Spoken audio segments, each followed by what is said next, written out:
mind if I just run something by you before I post it? Okay, okay. You guys are good?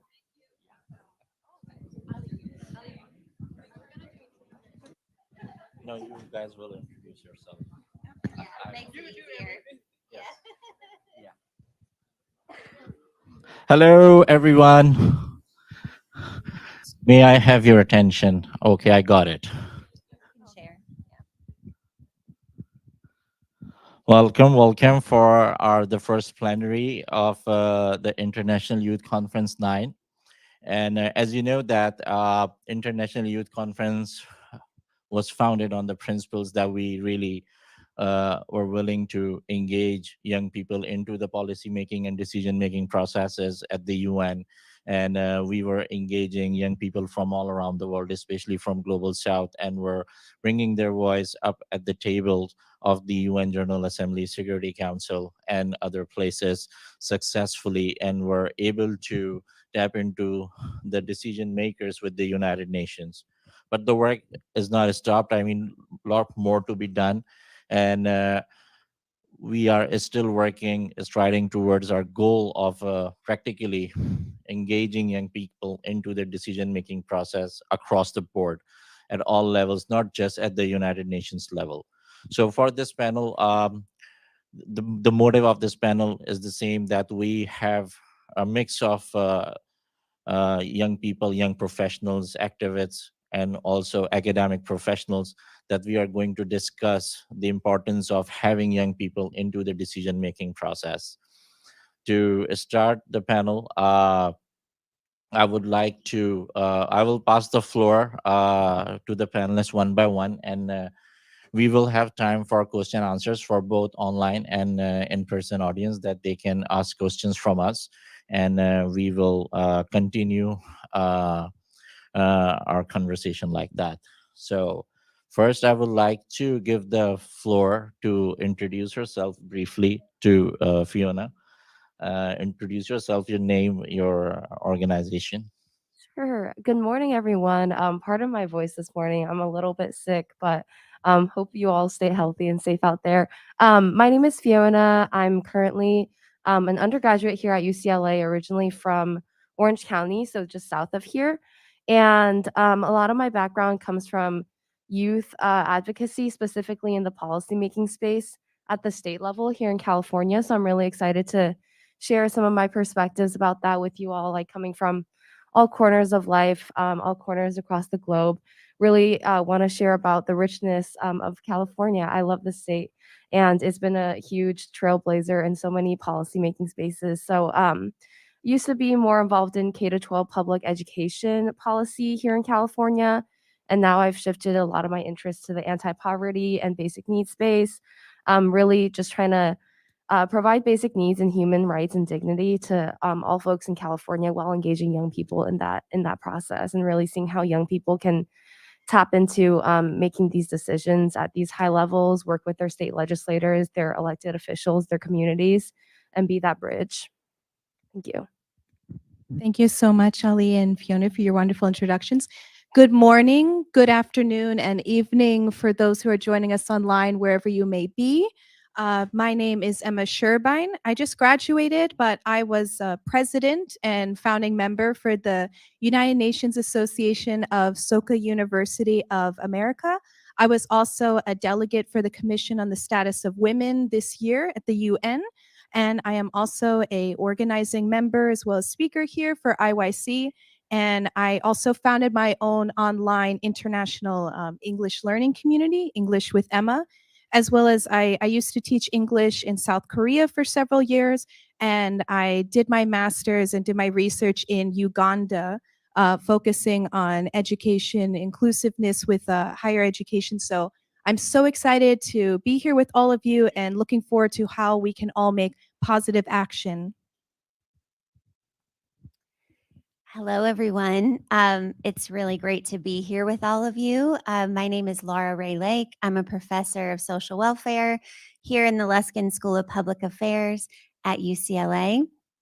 My research focuses on young people and their civic engagement. So I spend all of my time thinking about and uplifting the experiences of young people who are change makers, and just like all of you who are working to make social change locally and statewide and also nationally. Most of my research focuses on young people in the United States from a lot of different cultural and community backgrounds. And I take a developmental perspective. So I'm really interested in understanding how and why young people become so civically engaged, how young people come to be change makers, and just uplifting the journeys and stories of young people. So I'm really glad to be here and learn from all of you and share a little bit about my work.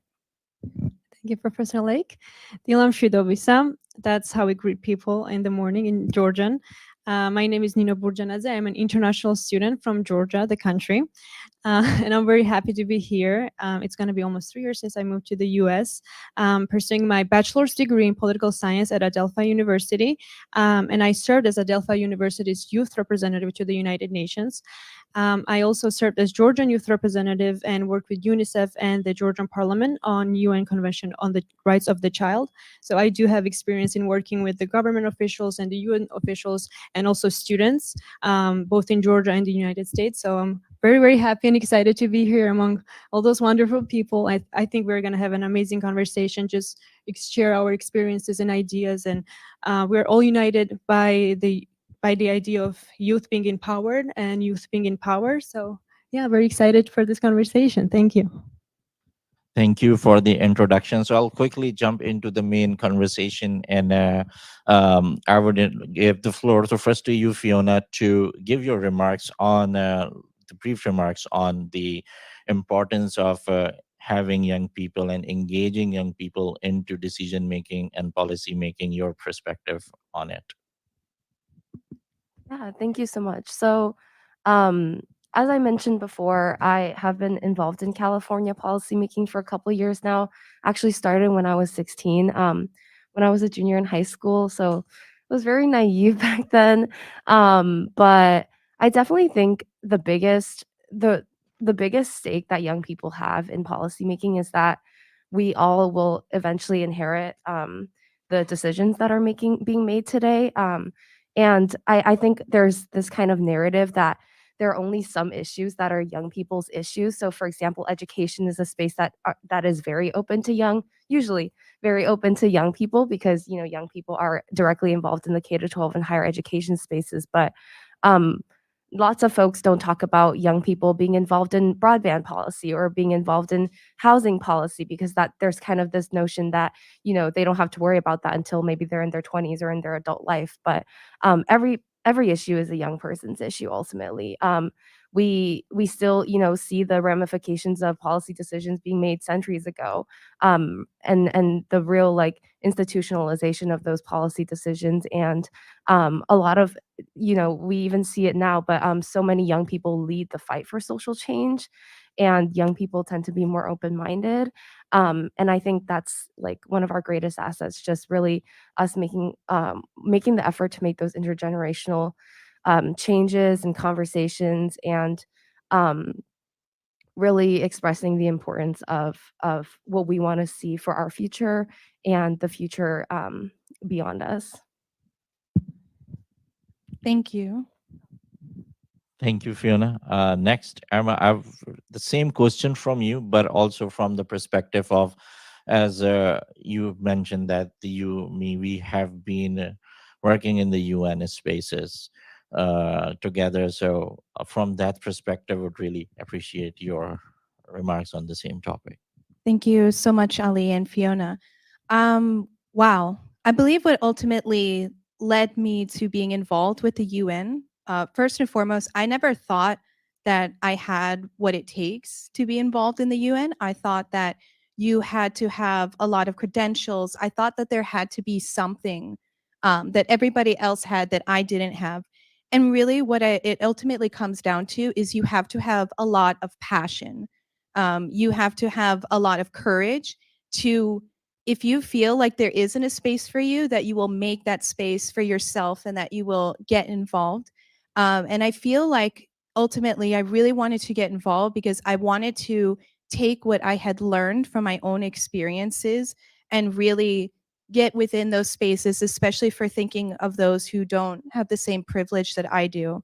And that really began when I had my research in Uganda. And a lot of people wonder, oh, why in all of the places of the world did a girl from New Jersey, nonetheless, decide to go and do her master's work in Uganda? And I am absolutely fascinated from this region of the world. And I do see someone online who said, greetings from Uganda. So, hello. So the sub-Saharan African region from now until 2100, currently the population is around 1.3 billion.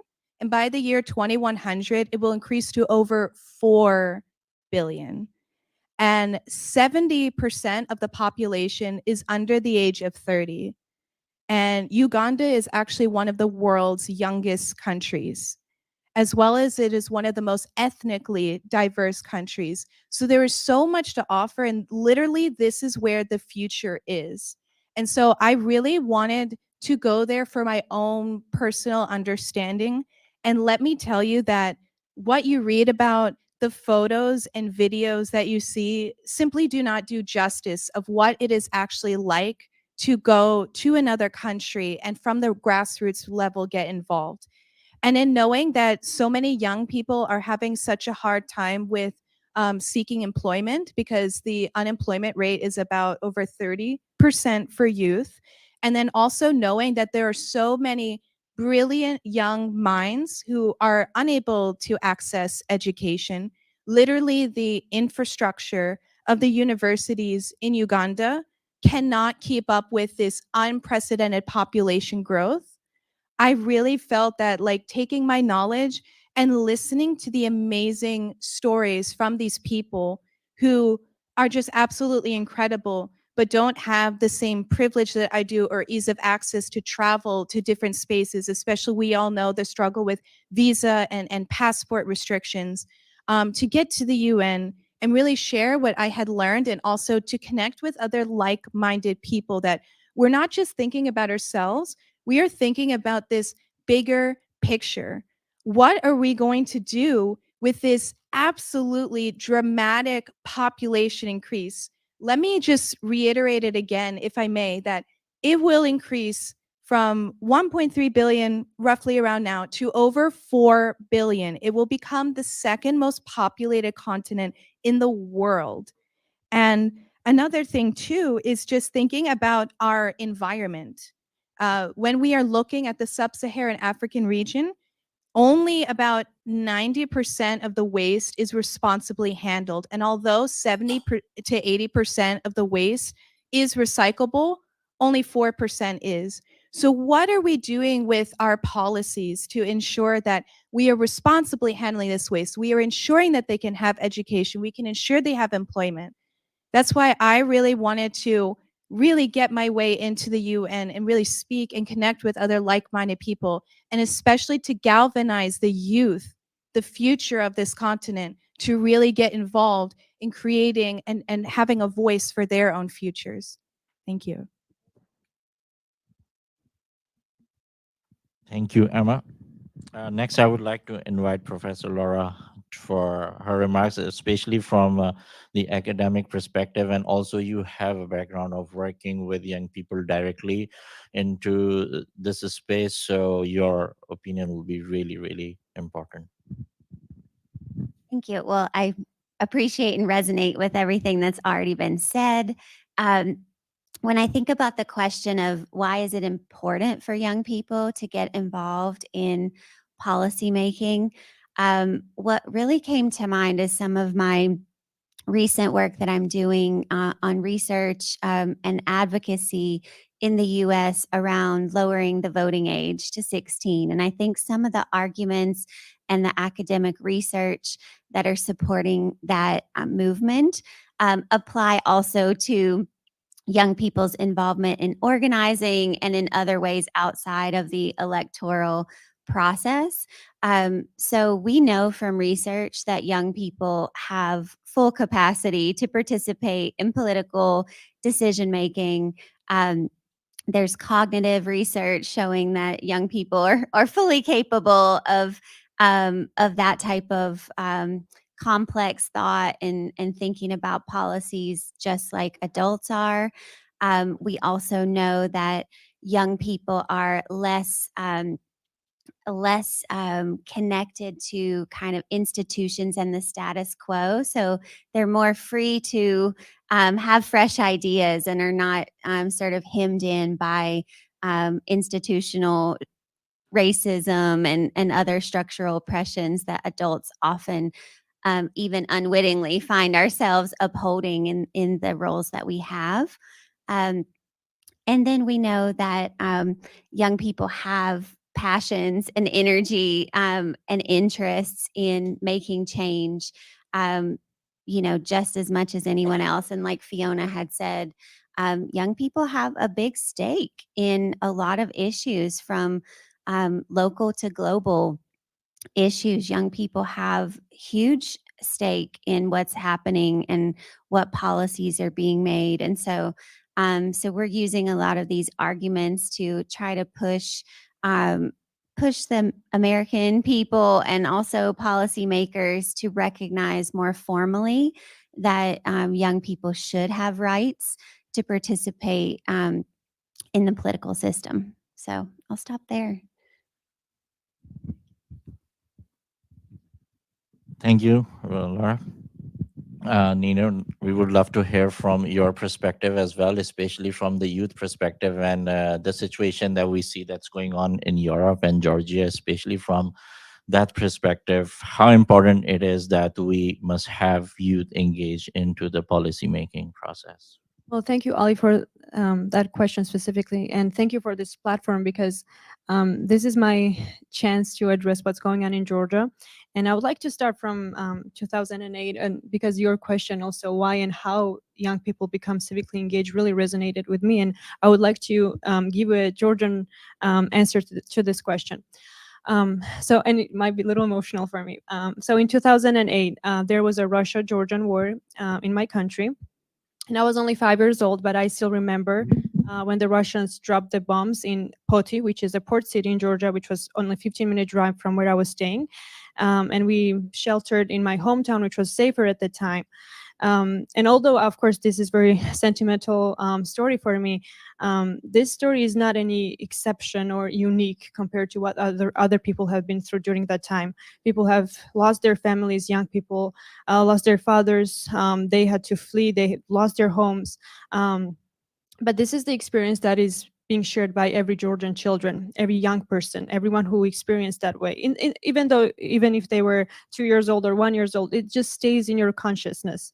And today, well, last year in 2023, our government ruling party introduced a law on foreign transparency, and to not bore you with terms, basically this law would disqualify a lot of NGOs and a lot of organizations, media channels, and outlets from receiving foreign funds, and would label them as foreign agents, which is a very, very bad term to be used in Georgia.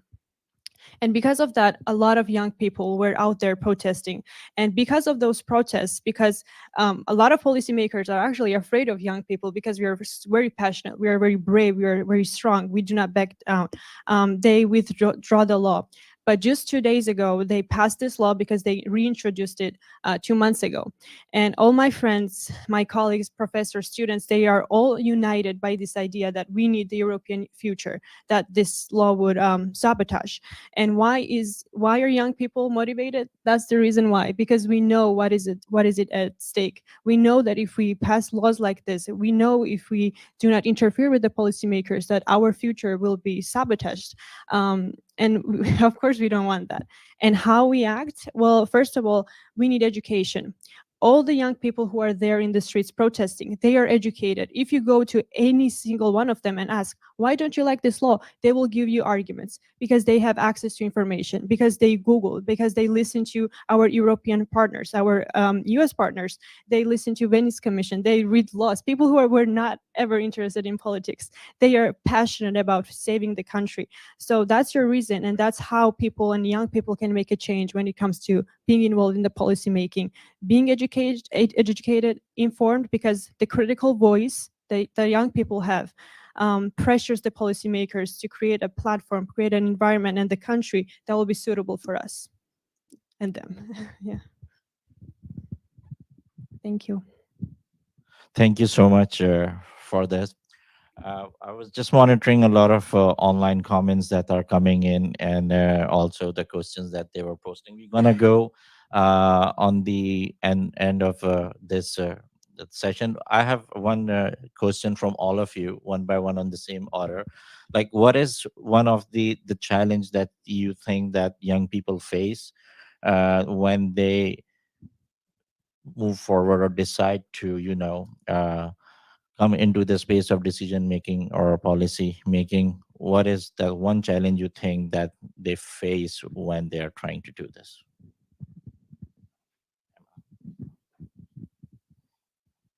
Yeah, I also just wanted to kind of echo some things that were talked about for the last question.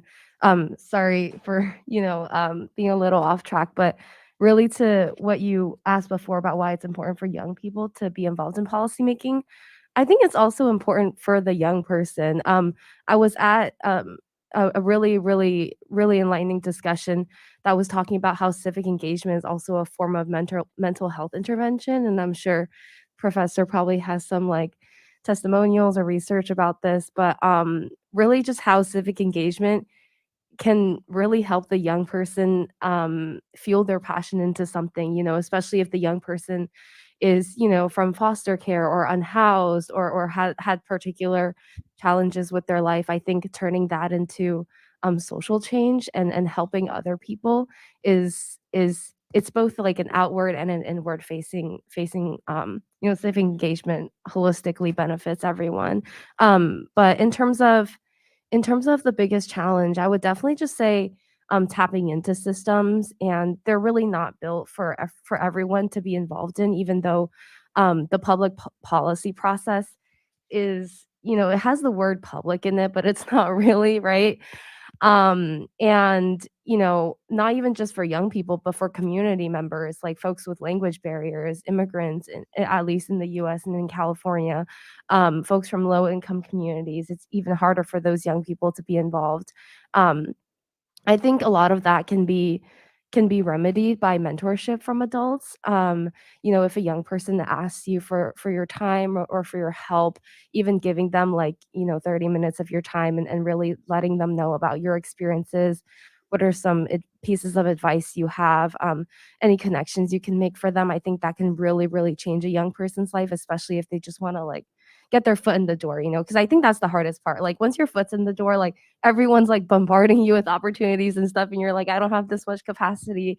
But there's a huge just engagement gap with folks already involved in advocacy, and then folks who want to be involved really badly, but they're just not sure how to make that first move. I think that's the huge thing. And especially like navigating in policy making, navigating political dynamics and really more of those like nuanced conversations. And young people definitely are capable of doing it, but sometimes they just need a little bit of an extra help. But I mean, I think it's the same way for adults, right? It's not just because of the young person's age; it's just because lack of information, and that's something that we can help change.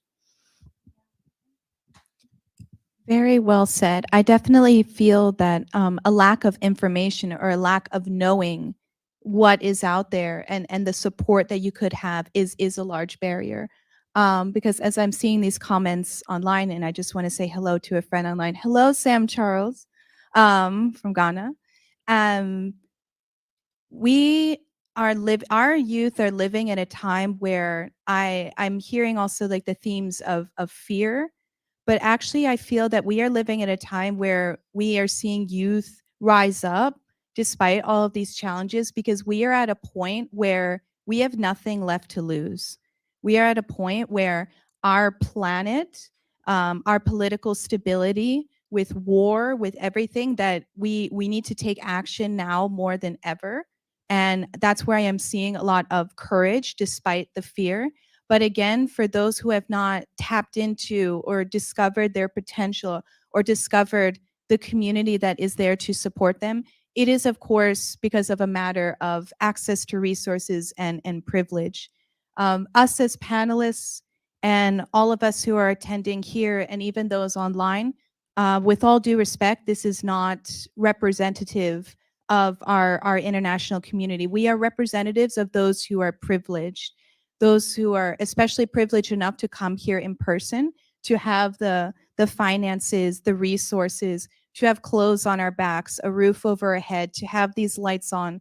For those joining us online, a privilege to have devices, to be able to have internet penetration, to be able to be part of this space. Those are definite challenges. But what we can do, and I really appreciate what was shared earlier with the fellow panelists, is arm ourselves with education, arm ourselves with awareness, arm ourselves with empathy to overcome these challenges. For the challenges of those who could not be represented and to be heard and to be seen here today, that is what we can do collectively as a community. And I believe is the most important challenge, is recognizing our privilege and using it to give a space, to give a platform for those who do not have the same means as all of us. And I'll pass on from there. In my research on young people's civic engagement, one obstacle that comes up over and over again has to do with what I call anti-youth ageism. This is known by a lot of other names as well in research and in civic spaces, but essentially is the stereotypes, prejudices, and discrimination against young people because of their age. And over again, young people, either in interviews that I've done in my research team and also in surveys and time that we've spent with young people, this is a very common barrier for young people who are working towards social change. Adults tend to be threatened by change, and especially change from young people who may hold different ideas than they do. And so that brings up these instinctual prejudices around young people aren't capable, or young people don't have the knowledge. Young people can't possibly have the lived experience of adults to really understand the complexity of the issues at stake. And of course, all of us in the room and online know that these beliefs are false. But they're very widely held and they're very entrenched in the culture of adulthood around the world, and the way that adults think about young people. I think combating this and the ways to combat this have already been sort of shared by others. I think the collective power of young people coming together is often something that can't really be ignored. Despite ageism that adults might hold toward young people, the knowledge that young people equip themselves with just inherently challenges the stereotypes that young people are uninformed.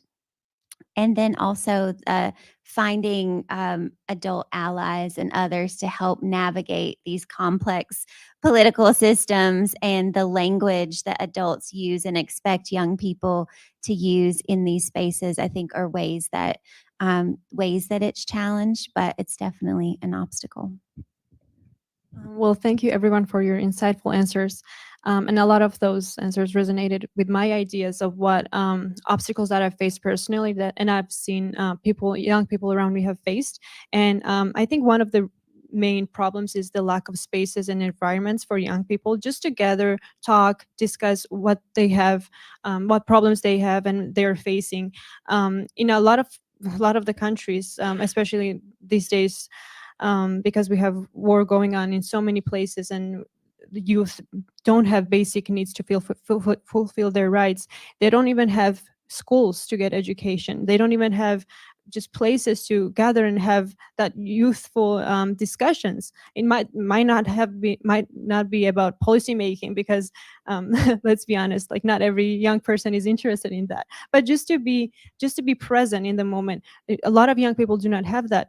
And another thing that I think policy making lacks today is what we have here: intergenerational conversation, place where students and professors can share their ideas, their perspectives, their backgrounds.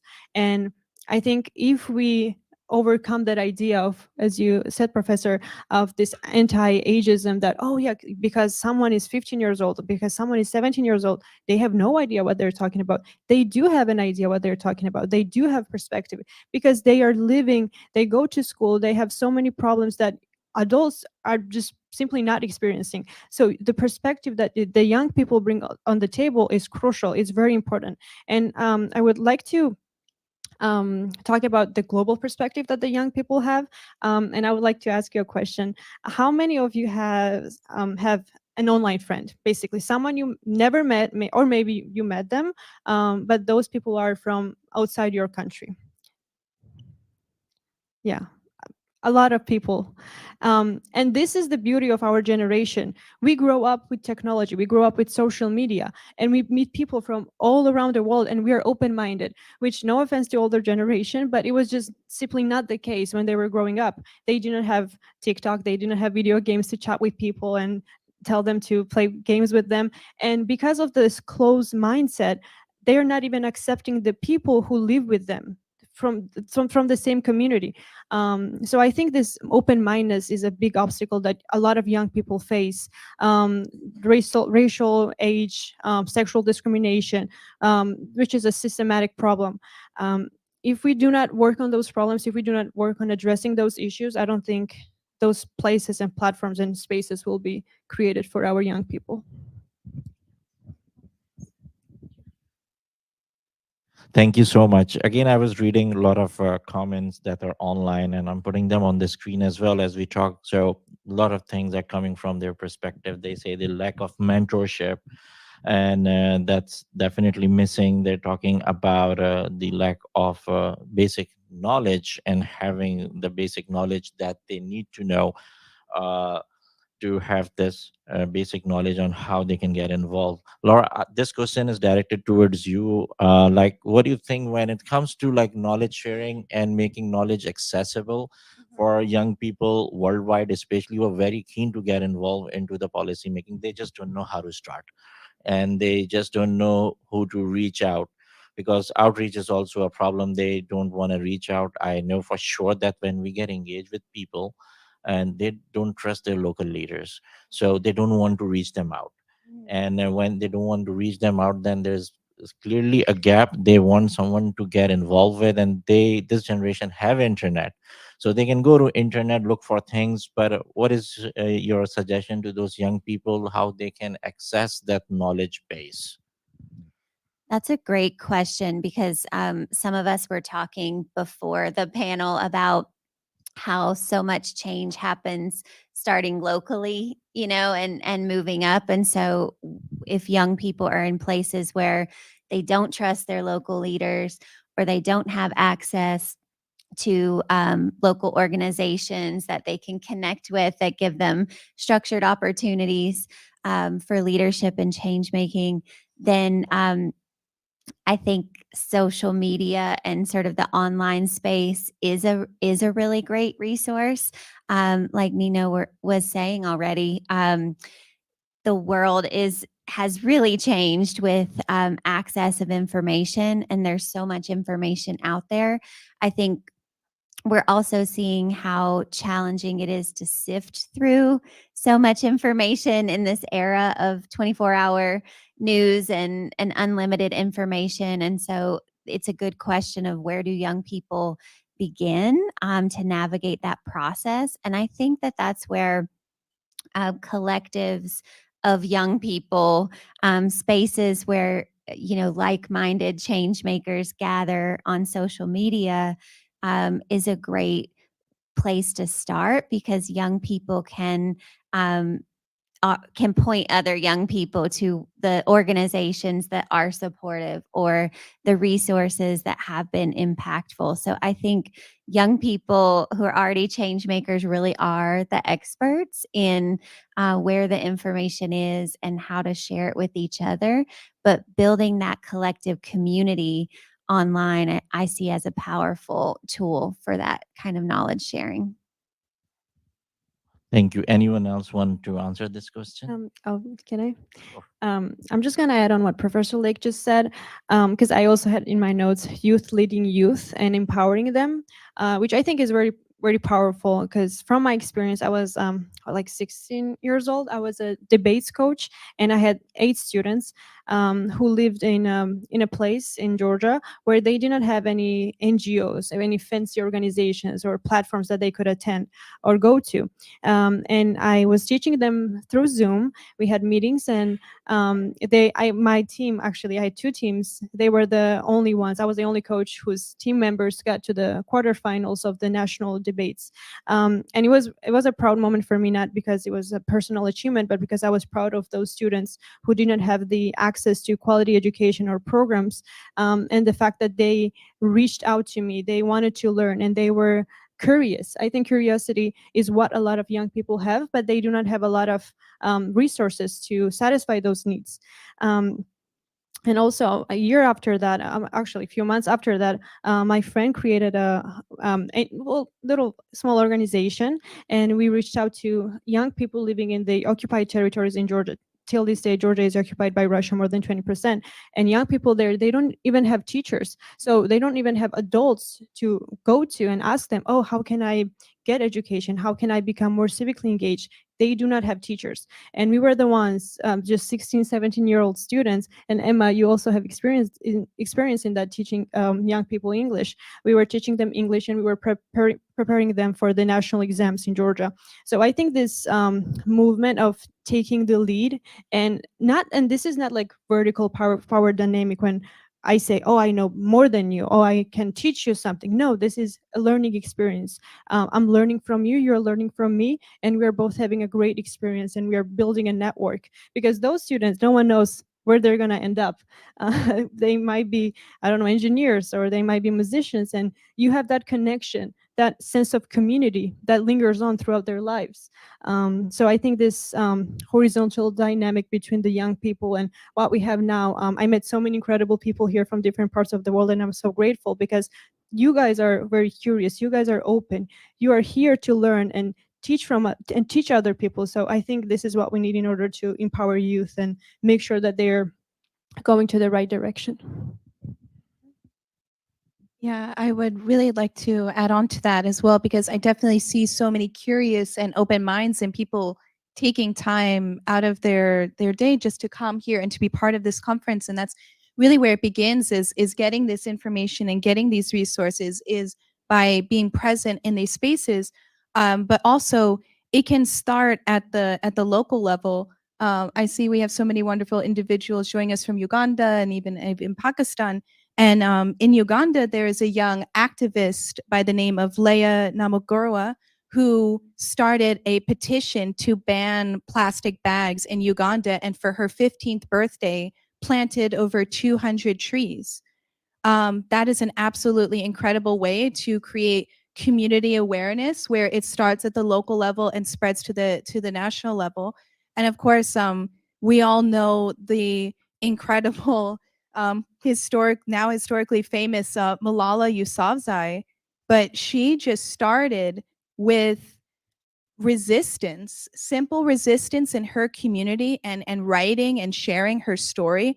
And now she is the youngest Nobel Peace Prize recipient in history. And that started at the local level and just with her community and expanded.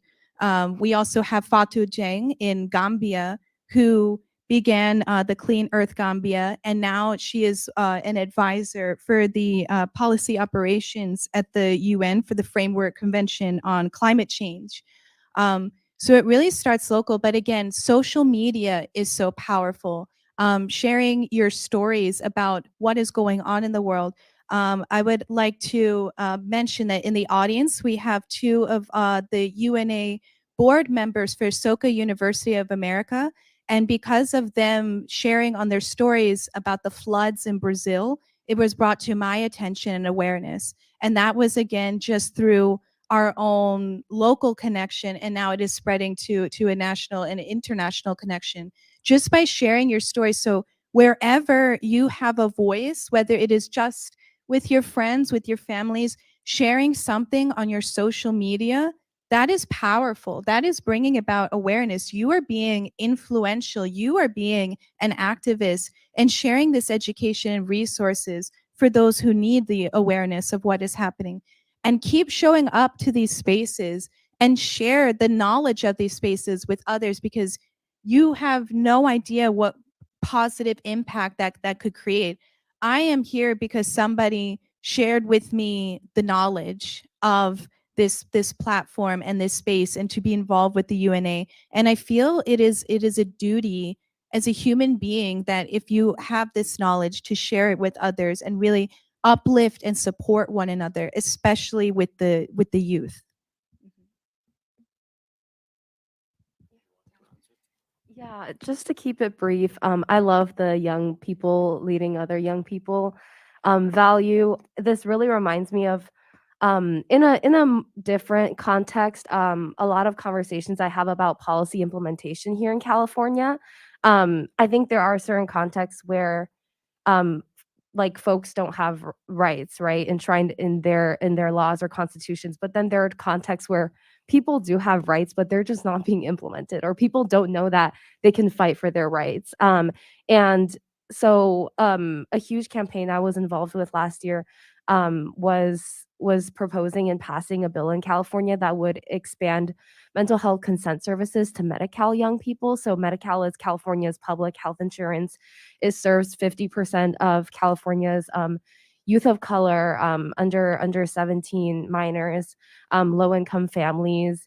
And that was a super historic landmark legislation, because in the past, only young people on private insurance were allowed to consent to their own mental health services. And a big part of policy implementation is about how do we get young people to know when they have a right to something, and how can they then advocate for that.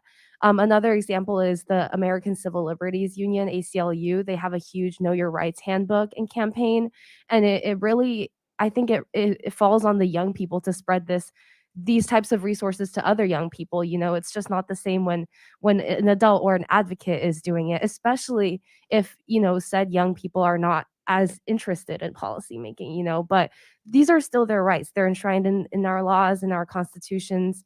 And you know, I remember working on that handbook, and there are like templates for emails and for calls to local elected school board members. You know, if your school doesn't have menstrual products, which is required under law for California schools serving grades, I think it's like third to 12 now, to supply all free menstrual products. They have to be accessible. You don't have to ask for them. They should be in the bathrooms, and a lot of schools are still not complying to that. And part of that is because young people don't know how to advocate for themselves, or they don't know that those are their rights.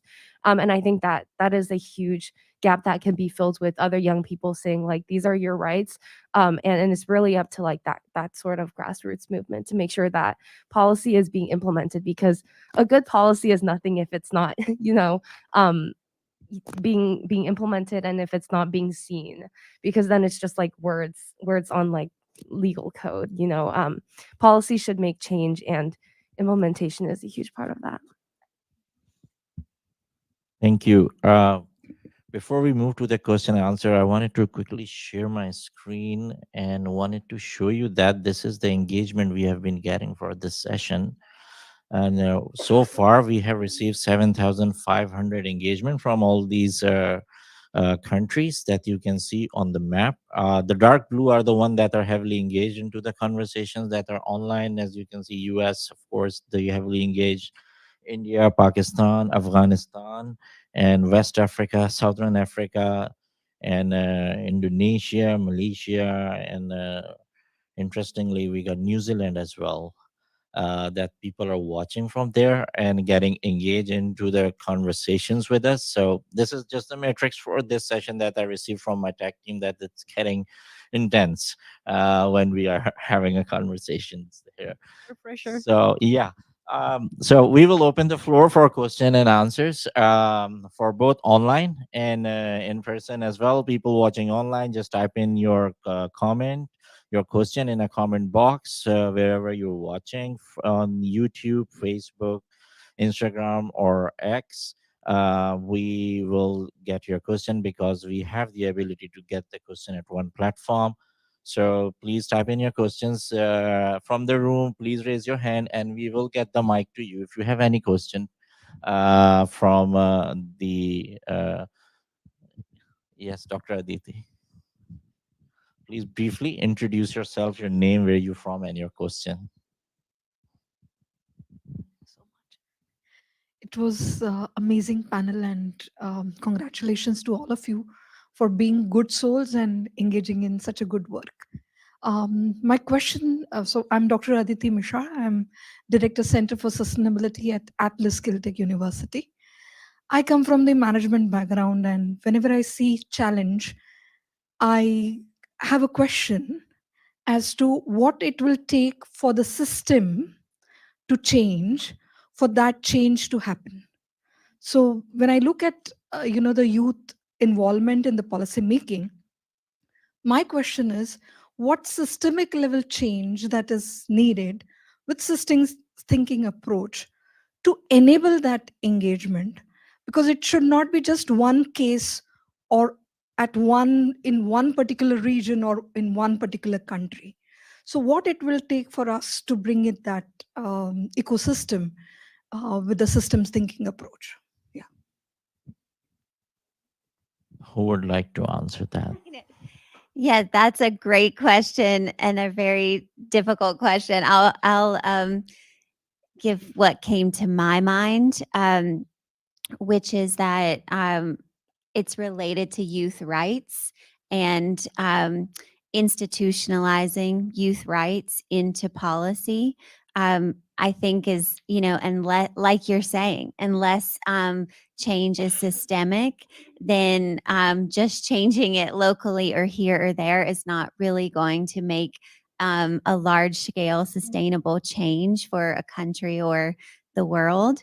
That's one driver of my work with the network of scholars and activists around lowering the voting age.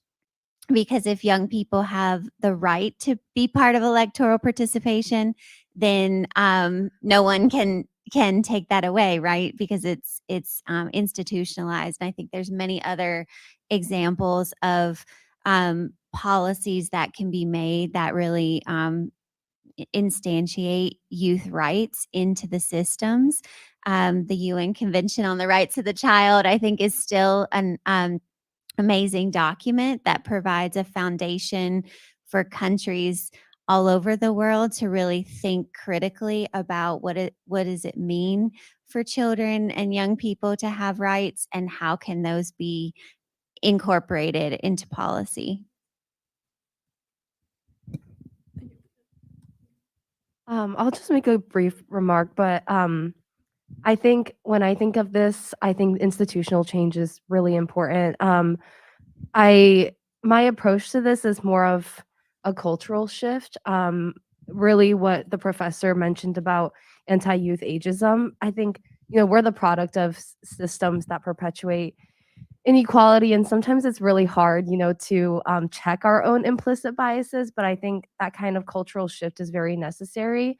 A huge thing is really garnering self-determination within communities. So next time, like, it's easier for you to do something on your own, try to teach someone else how to do that, whether that's like analyzing legislation, proposing a bill, advocating for people's rights. Even though, like, you could do that on behalf of a community, teach that community how to do it on their own. And I think that forms like a real generational types of system change, just giving powers back to communities, back to young people. And yeah, that's like how I would like to think about it. I'm just gonna talk about a few points that was made during the panel and also connect back to the question. And it's an amazing question and very difficult to answer. So I will try my best to answer it. But yeah, to go back to Fiona's point of how important the implementation is when we are talking about the policy making, I would like to share my experience with working with the UNICEF representative to Georgia and the Georgian Parliament. As a youth representative, we were being asked to give them our feedback on how they could implement the convention and how could young people learn about it. And we told them that exactly institutionalization and going to schools, teaching the students about their rights, their freedoms is very important. It's the key. But also, I think personal understanding and just personal responsibility as a citizen is also really important for the young people to realize. And I had this thought that sometimes, I mean, I see a lot of young people who are motivated, who are passionate about, but like then throughout their life, that passion disappears. I mean, we are being told that we are torchbearers of the future and we're this and that, but sometimes that fire disappears and it fades away. And why? I mean, life happens, and sometimes people cannot keep up with the SDGs or with those global goals because they just want to live a small happy life. So I think just understanding this global and local responsibility, personal responsibility, will also make a change because we're gonna grow up, right? Like we're not gonna. I think we're not gonna stay the same age. We're not in Neverland, right? That's the yeah, that's the place. And we should keep up this energy. We should be passionate. We should be energized, and we should be advocating for the young people when we're not young anymore. So I think that will change the institutions and the reality. Oh, thank you so much. Just one point which I will say that what Ali and Ruby are leading at IYC, I think is that one system level intervention. Yeah, so that will create the movement, which is required for the.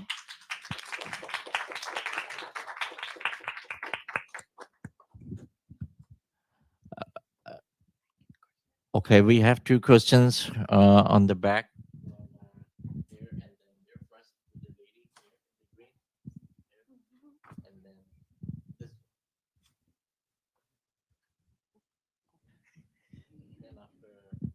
We'll take three questions at once. I see three people. One, two, and you, and then we'll answer together. We have a lot of questions coming in online as well. So, yes, please. As like a low income young adult who's very interested in, activating in international work, helping out communities and things like that, what would you advise that I do? Like, what are the resources? What are the fundings? I've been offered to do projects internationally, but I can't take the time off work or I can't afford to like pay for the ticket. So what would be your advice?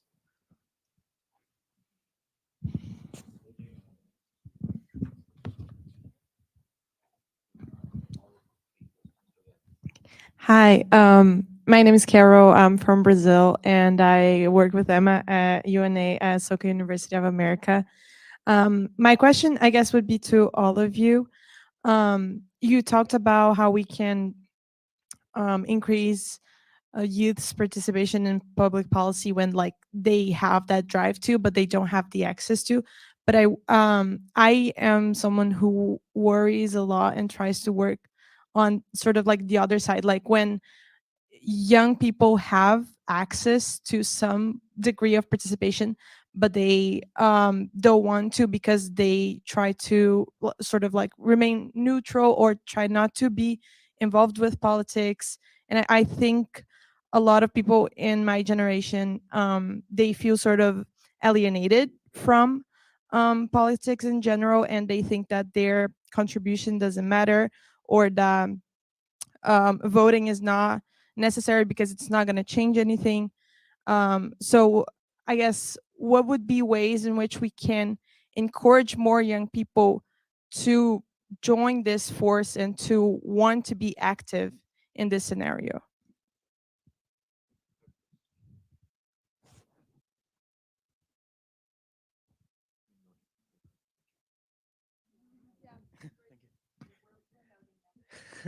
Thank you. Hi, I'm Kevin. I'm from Mexico. And first, I want to do like a little statement for my question. And it's about Mexico because in the country, almost the time the youth is quiet. And I don't want to generalize, but they don't let young people participate, and especially in governments.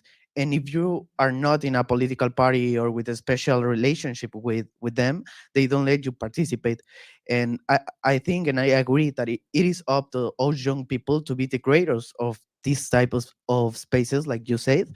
But my question is, how can youth approach?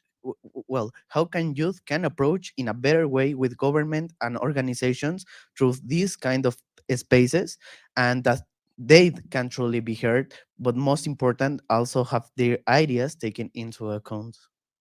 Thank you.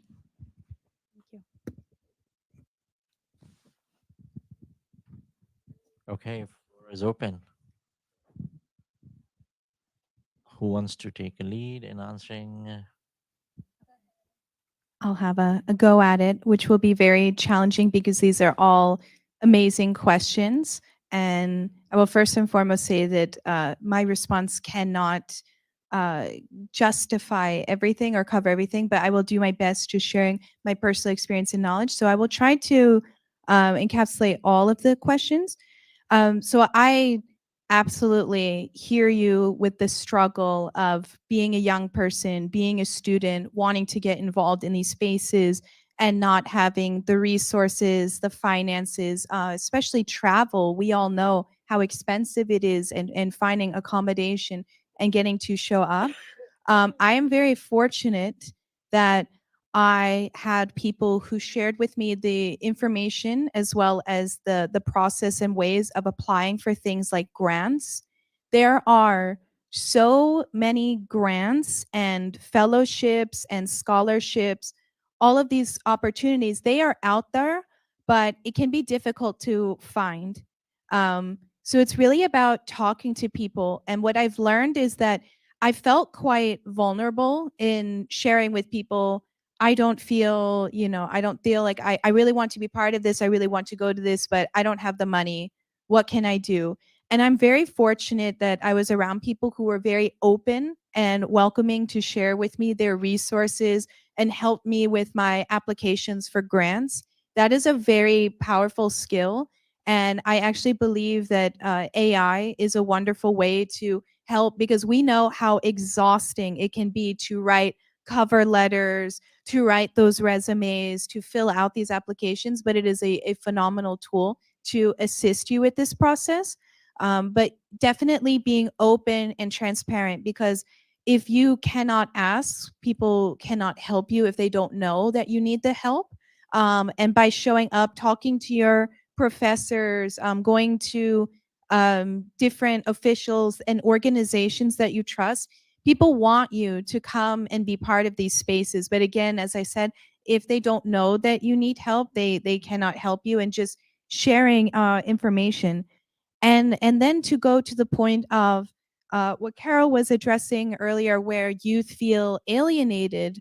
This is a huge issue, especially in this year of 2024. It is a landmark year for democracy, yet the Harvard Institute of Politics believes that less than half of youth age 18 to 29 will go to the polls and vote this year. So if you do not vote, it's already decided, right? So I understand, especially just in the context of the US, that many people are dissatisfied with the candidates at the presidential level, but the local and the state level matters so much, especially just speaking from the Los Angeles County in general. It is massive. There are more residents concentrated here than several of the US states. And I also completely understand the plight of where you reside in a country where it is not a fair democratic system. There are many countries that are being run by coups, and it is not a fair process. And we know basically how corrupt these systems are. And this is what I'm saying to you all now is much easier said than done, and it is coming from a place of privilege. This is why people like Malala Yousafzai are remembered in history, because she knew what was the right thing to do. She knew it was the right thing to advocate for women and girls' education, especially coming from a place where knowing that worldwide over 129 million girls are out of school. But the stakes were high, and we know that because she stood up against the Taliban, against that system, she paid the price with literally taking a bullet to her face. But it was the right thing to do. Um, and to do it alone is too much to ask of one person. But to be a united front is another story. And so we all know that she is now honored and commemorated for her courage. But it was being in that place to start with.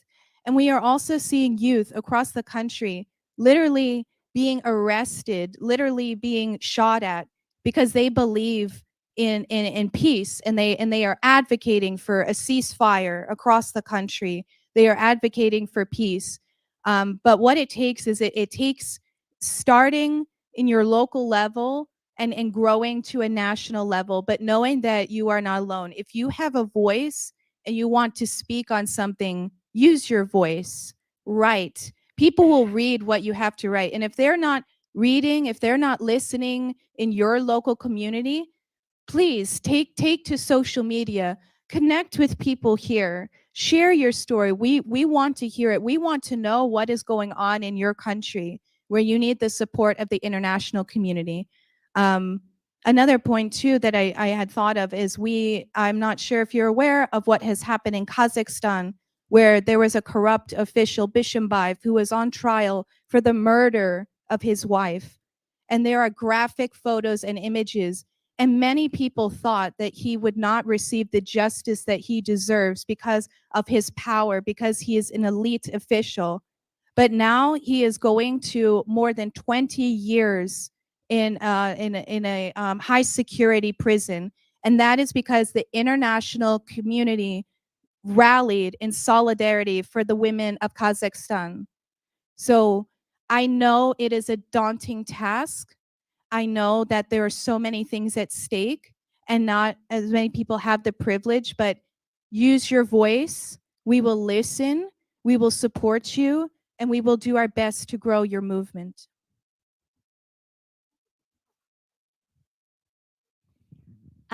That was very comprehensive with the questions. I think I can speak to the second question a bit more, which is based on research on young people's civic engagement. Some people, like you said, have the access, but they don't necessarily have the interest. And research has shown that in those cases, getting young people just to act actually builds interest and builds passion and builds knowledge. So a lot of times we think those things have to, the passion and the interest have to come before action. But there's a lot of compelling research that if we just invite friends to come, they come for the food, they come for the community. But while young people are in these change making spaces, they gain the knowledge, they see the impact.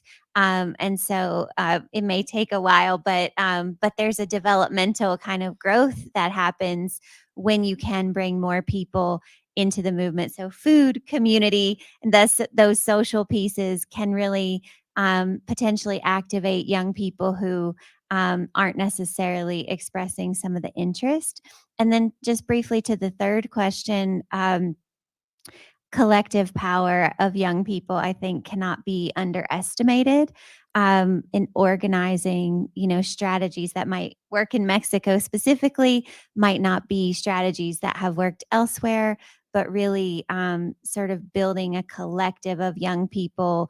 The more that young people can unite together, the harder it is to ignore what they're advocating for. And I think we see that with college students here in the US with Justice for Palestine, that regardless of what people think about the movement, it's hard to ignore the issue when there's a lot of collective organizing. Would you like to go, Fiona? Thank you. I think to touch a little bit on the first question, it's definitely hard. And I can't sugarcoat anything at all because I also come from a low income family. I grew up with my single mother. So when I was in high school, I was like, student advocacy was already felt like a part time job and it wasn't getting paid, right? And I had to take care of my little brother because, you know, when my mom was at work, like there was no one to take care of him. I I think I think you just have to take the effort to look for more resources, and I'm not gonna say that the system is fair or there's in any way like it's fair that um, people who were born under certain circumstances have to go the extra mile to look for grants, to look for scholarships, to look for paid opportunities, whereas like other folks like can take opportunities just for their enrichment. But I will say like a big part of what I've done is just when I do find opportunities, like giving that kind of mentorship back to younger people, and making sure that they have the resources that took me hours to find, you know, because maybe they were tucked in a really weird corner of a website, you know. But I think that's the kind of generational change that you can make, at least with that, is just providing mentorship back to low income communities, especially like being candid with what you've had to done and how to navigate the system, even though like we're all trying to make the system better, it's not fair at all. And that's just the truth. And in no way is that your fault at all. And then in terms of the second question, I noticed that you mentioned about really feeling like there's no power to vote. And I think that's definitely true in a lot of bigger elections. And I know, Emma, you mentioned local elections, and that even like it kind of reminded me of when I was here at UCLA campus trying to solicit people to vote for student government because people don't even know student government controls millions of funds of your tuition and student fees, and they sponsor lobby trips to go lobby for your financial aid. So I think just being creative with, you know, your vote might not count as much in a presidential election, but it's probably like one of 2,000 in your student government. And also, um, you even though like you yourself might not be a very robust force, coalition building is super important. A bill that I worked on here in California, I worked with a colleague of mine to gather over 50 organizations representing thousands of folks from it was a period equity bill. So folks from the reproductive health space, people from welfare spaces, social safety net, and poverty spaces, and really garnering those like cross sector supports, I think really helps with making sure that your project is as impactful as possible because you yourself you're probably not a huge voice within a really big system, but really making those partnerships. Thank you. I'm just going to answer those questions briefly because I know we only have 5 minutes. So for the first question, opportunities to low-income students, I would suggest you reaching out to those students who made it, in your opinion, who are inspirational to us, and ask them how they got there. Because a lot of the times people are afraid of asking questions, but you should know that people would love to share their experiences and they would love to help you out. So if you just reach them out, text them, okay, can you please tell me how did you do it? Like, where did you apply? Most likely they will be able to help you. If you're a student, and Emma is a representative here of a UNA USA chapter, and I myself am reviving my own university's UNA USA chapter. If there is a chapter like that at your university, it's a great way to get involved, meet people like you, like-minded young people from all around the United States, and you're becoming engaged, you're becoming a part of a global conversation, and you're developing the skills that you're going to apply to anywhere. So even if you feel like, oh, this is like an extracurricular activity, no, this will be beneficial for you in the workplace. So if you just find what resources your university offers, you should take them. But even if they don't offer you those resources, you should start working on creating your own clubs or organizations that can help people like you So that would be my answer to the first question. And the second question also talked about neutrality. And in my opinion, neutrality, I mean, privilege comes with neutrality. If you're privileged enough not to raise awareness about the things that are going on in the world, then I mean, good for you. But I don't think that anyone who has seen the war or who has read the news about what's happening in Gaza, what's happening in Ukraine, Congo, Sudan, I don't think in like Brazil and the earthquake in Turkey, there are so many issues that are happening in the world. And if you're humane, if you actually have emotions, I don't think you will be able to not speak about them. You may not share a post, you may not write a big article, but at least you will address it with your friends or with your community. So I think this neutrality really is rooted in the privilege that a lot of people in this country have. Unfortunately, or yeah, I don't want to get into all that details, but yeah, I think a lot of people who have experienced those disparities will speak up and will protest and will act on it. And the last question is, how can young people approach the government? And I want to give you an example of the Georgian youth, and it may not work in Mexico, but Georgian youth is very united, and our strength is in the unity. We are collaborating with the same ideals, same goals and aspirations, and we know why we are fighting. We want to have an European future. We want to live in a democratic country. And if young people in Mexico have this one specific goal, or like multiple goals that they would like to achieve, they should find the governmental people. They should find the officials who also have similar aspirations and ideals, because we also talked about bottom-up approach. Young people should elect those people who represent their ideas, because yes, some young people cannot vote, but at least they can, once they're 18 or whatever age in the country, like the vote ages, they should be able to make decisions that will affect their future. And I would like to finish this panel by saying people have more power than people in power. So those who are, yeah, I like that too. So those who are fighting together will eventually win. And I think, yeah, that's the mindset and that's the hope. Talian Didi Madlova, that's, thank you in Georgian. Well, thank you. So as we move towards the conclusion, we have a brief 1 minute left. I just want to thank all of you and want you all to give one final concluding remarks real quick in few seconds, starting with Fiona. Yeah, concluding remarks. Well, I just want to thank the rest of the panelists for such a great conversation. I'm so honored and inspired to be with you all today. Thank you just for designating your time and for folks online to hearing this conversation. I think um, just being in these spaces is truly so empowering, and knowing that there are folks, struggling with you, but also triumphing with you. I think that's the most beautiful thing. So I'm just so thankful to be here today. Thank you so much for that, Fiona. And like Fiona, I also have a lot of gratitude. Thank you to the wonderful panelists and to Ollie, all the wonderful people here in this room and the organizers, those joining us from all over the world online. Thank you so much for being part of this moment. And I'm hoping that this doesn't just remain as a conversation that concludes here, that we will take action. We will, especially for this year, it is so important that we participate, that we use our voices, that we go and vote. And I have a really wonderful professor from my university, Dr. Pakwezi Hado, and we're living in a time that feels like there's so much conflict and tension, and so many things are at stake, and it feels very dark. But what he told me is that conflict and tension are a good thing. Seeds cannot burst from the soil unless they sprout and move forward.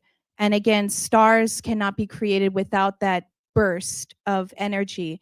And so often for things to be created, we have to have that tension. We have to have that conflict. We have to have that breakthrough. And even that is how mountains are formed, when the plates come together and there is that tension as they're being brought together. But push into that, lean into that tension.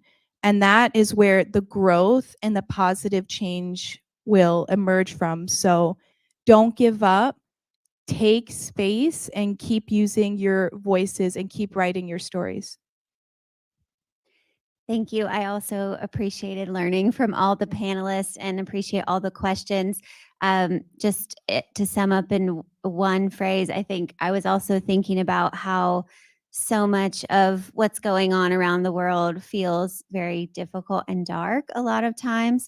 But being here in this space and knowing there's so many people joining us from around the world really does give me hope in the power of young people and all of us collectively. So that's what I'll be leaving with today. I'm also going to use this moment to express my gratitude towards IYC team, everyone who created this platform for us to have conversations such as this, because IYC is one of the platforms that is super accessible for people who have access to the internet. You don't have to pay anything. You can just dive in and watch live and get certificates. So it's a great platform to join the global conversation, and not only this make global friends. And when you have global friends, their country's problems also become your problems, and you care about them, and you feel like, oh my God, what should I do? And you have this sense of urgency to act. I also want to thank beautiful, smart, amazing panelists. You're all very inspirational, and I'm very thankful and honored to be here among you. And also, I just want to use this opportunity just to be present in the moment, because I'm wearing my Georgian necklace here, and I'm wearing my Georgian traditional clothes and my Georgian flag. So Georgia is represented. Georgia is in the house. So yeah, I'm very happy that I got this chance and opportunity.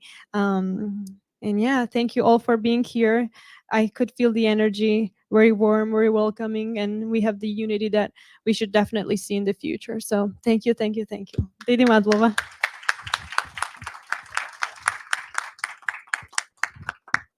Well, thank you so much. We'll take a break for 15 minutes, and I will show you the schedule. That's the schedule. If you can see, we will, after 15 minutes, we have three different workshops at the same time. One on youth and policy making and advocating to tackle climate change. That's going to take place in this room. The second workshop.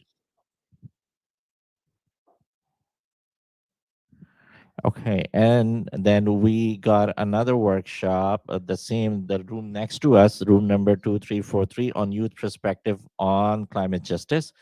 And I've just been informed about the change in the schedule that the indigenous voice session has moved to 12:30. Yeah, see you in 15 minutes. People here present in the conference room with us and also online. Thank you.